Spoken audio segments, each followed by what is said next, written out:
In July of 2013, thanks to the help of all of our wonderful donors, we were able to open this 2.5-acre vacation rotation enclosure for our big cats like lions and tigers to have a 2-week vacation.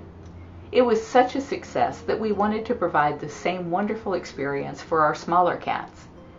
Many of these require that they have a roof by state law. Some are just very small, and in order to protect them they needed a roof. But we had never tried any kind of a roofing system on something this large.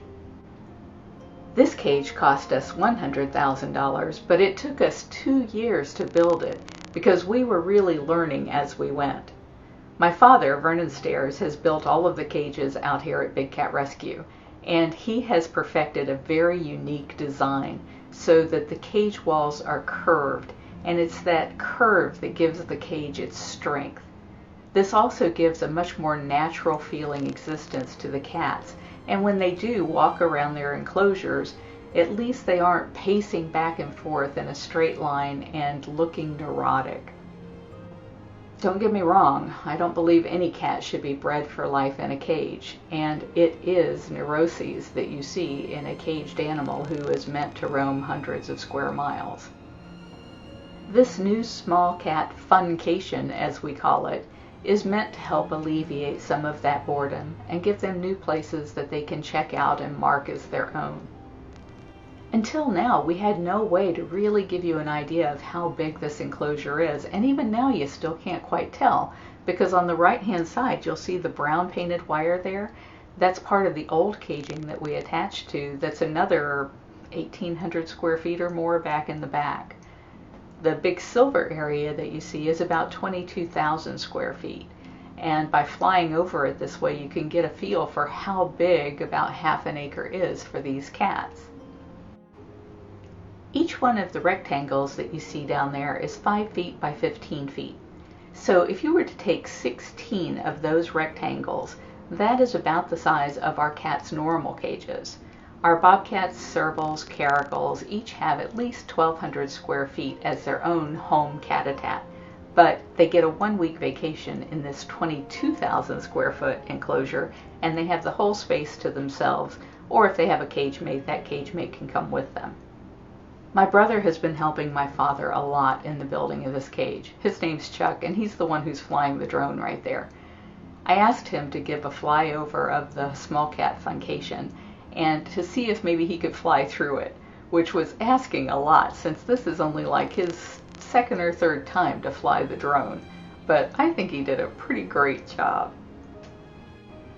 We've been toying around with 360 video on a really cheap 360 camera, but we're playing with it right now, and we're also testing some drone footage. And the reason for that is we would really like to present to you a virtual reality type experience where you can experience these cats in a way that you can't anywhere else. And I think this is the first steps toward an entire industry that would be able to produce an experience that didn't require real cats having to live in cages. And maybe if those kinds of experiences were better than the real thing, better than seeing cats in cages and zoos and backyards and neighbors' basements, that people would invest money in doing those kinds of things that aren't harming animals by keeping them captive. So this is our first attempt at trying to maneuver around, see whether or not we even can fly inside of a cage, and also in trying to see how the cats react to the drone.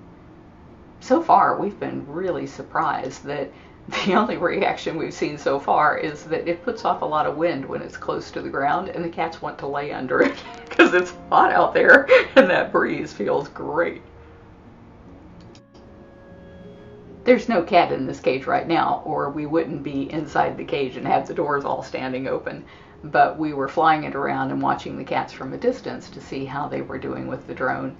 And in one of the other videos that you may have seen where Kali was coming off of vacation from the 2.5-acre vacation rotation, part of what you didn't see in that process was that as we flew the drone down close to her, she just rolled over on her back and laid her belly open to the fans of the blades.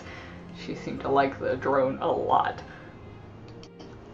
So I wasn't here when this was happening, but I think my brother was thinking he was going to fly under this platform and then thought better of it.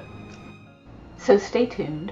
We have some plans to quadruple the size of our bobcat rehab enclosures, and it's going to be very exciting, and there's going to be some really cool footage coming with that.